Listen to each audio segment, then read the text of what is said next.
Hey, it feels different, right?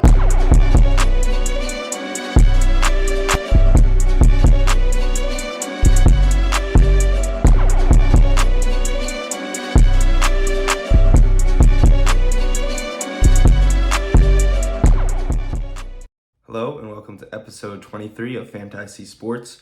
Today I'm going to be getting into some NFL playoffs. I'm going to be looking at the playoff board, the playoff bracket. Obviously, now that the matchups are set, we got some good ones, got some bad ones. We got some ones that, heading into the next round could be very, very good matchups. So I'll definitely talk about that, but I want to talk about Black Monday, which is, the coaches getting moved around, hires, and so on and so forth. And I also really want to talk about the Michigan and Washington game that happened last night.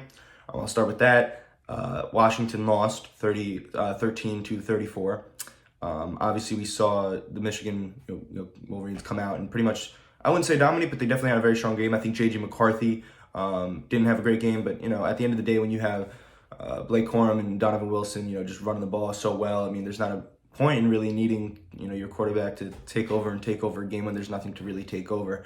Obviously, we saw them get up late in the fourth, and the Washington couldn't really answer. They didn't really put up any points in the fourth. They got a couple penalties, couple missed balls. But other than that, it was a very good game. I think the Michigan pass rush was a big part of why Michigan won that game. It just seemed like the whole game, Michael Penix was under pressure, uncomfortable, injured. That was a big part of pretty much the loss for Washington. Other than the fact, obviously, the ground game in the first quarter and towards the back half of the fourth. That pass rush was just so fast, so dominant. So many holding calls, so many pressures, so many sacks. That was a big part of why they won that game. But yeah, I don't know what that means leading into next year. I don't follow college football that much. Penix going to the draft. I wonder what that means for the Washington for Washington. Obviously, Michigan is still one of those powerhouses, although they're going to be losing some of their better players. But yeah, and same thing for Jim Harbaugh. Where is Jim Harbaugh going to go? Is he going to wind up signing with an NFL team, or is he going to stay? And he said last night he could sit at the big boys table. I would like to see him probably stay in Michigan. I think that's where he's had his most success. But obviously, return to the NFL could be something that would be interesting.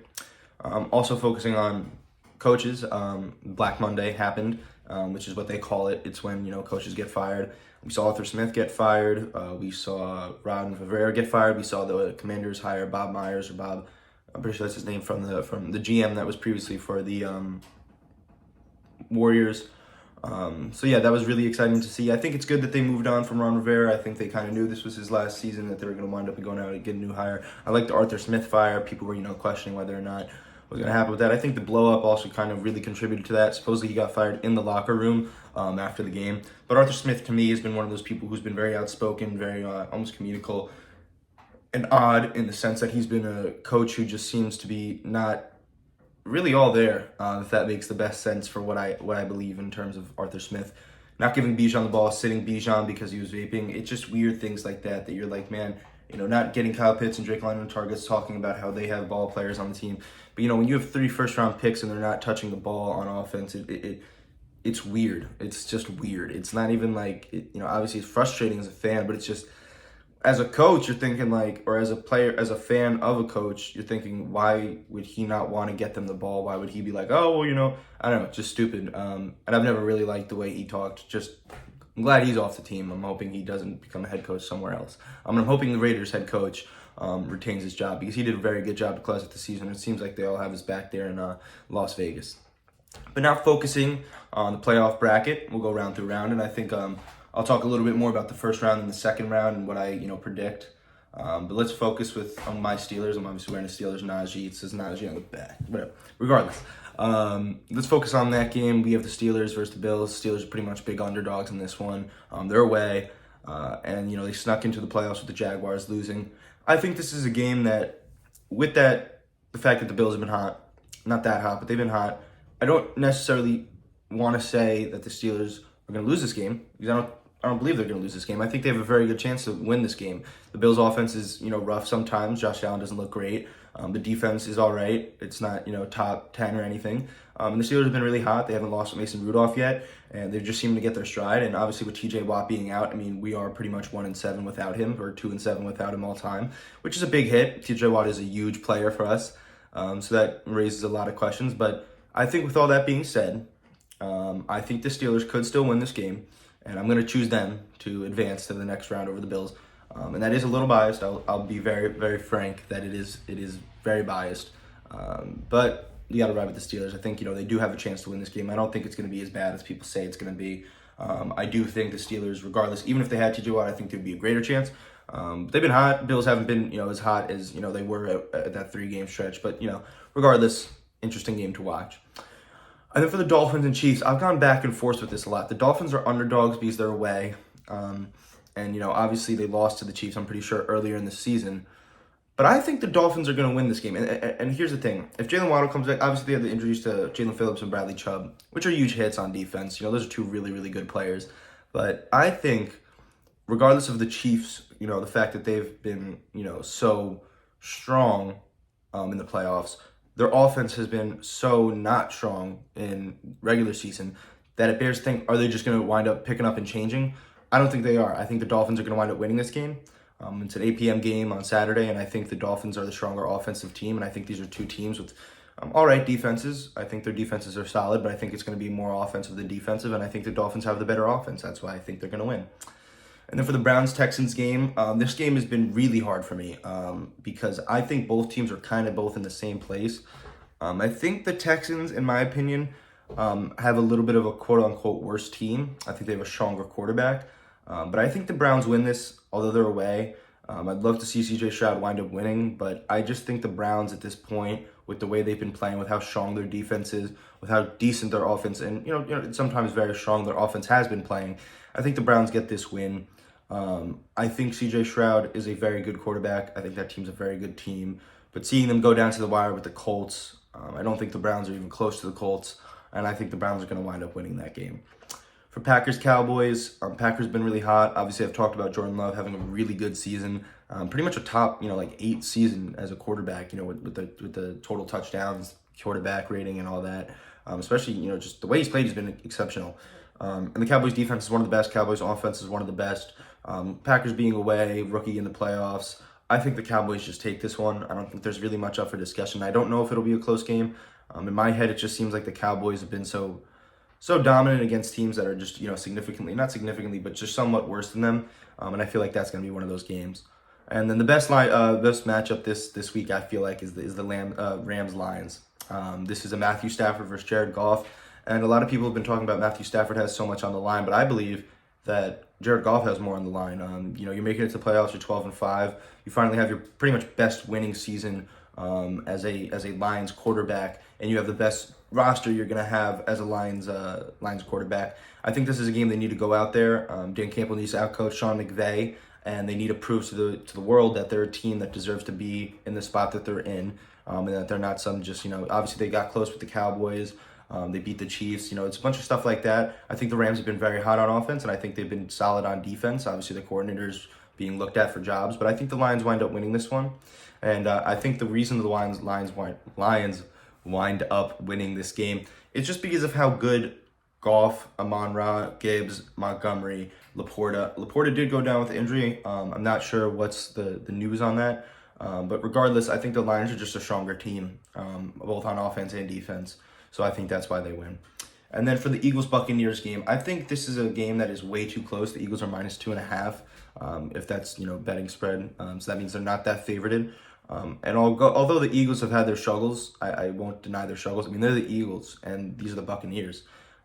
I just don't see it being a close game. I think the Eagles, regardless if they're home or away, they're the stronger team. They're the better team. They're the team with the more experience. They're a team with more talent.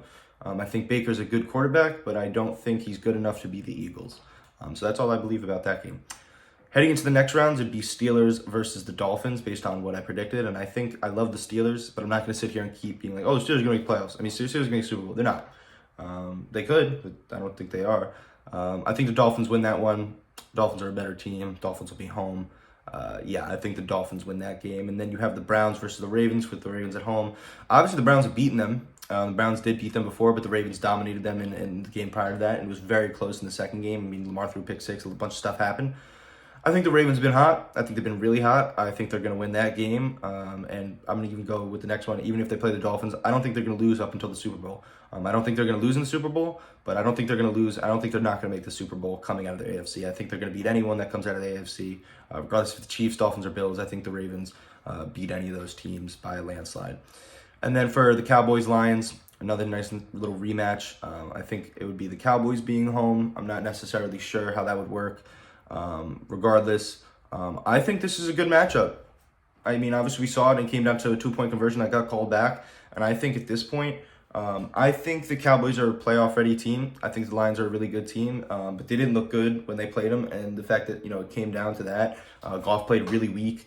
It looked like the Cowboys had their number, and I think that's why the Cowboys can win. As much as I love the Lions, I do think the Cowboys are going to win that game. And then for the Eagles 49ers, obviously we saw that dominant matchup in the regular season. I think the 49ers win that. I think the Eagles are a really good team, but obviously they said that, we laid the blueprint out, and I think they did. I think they really have a number on the Eagles. Last season when Brock Purdy was in, I believe they would have won that game as well. I think the Eagles are a good team, but I don't think they're the same team they were a year ago. And I think the 49ers win that game. So with the Ravens already being the AFC, because I said that, I think it would be 49ers versus Cowboys.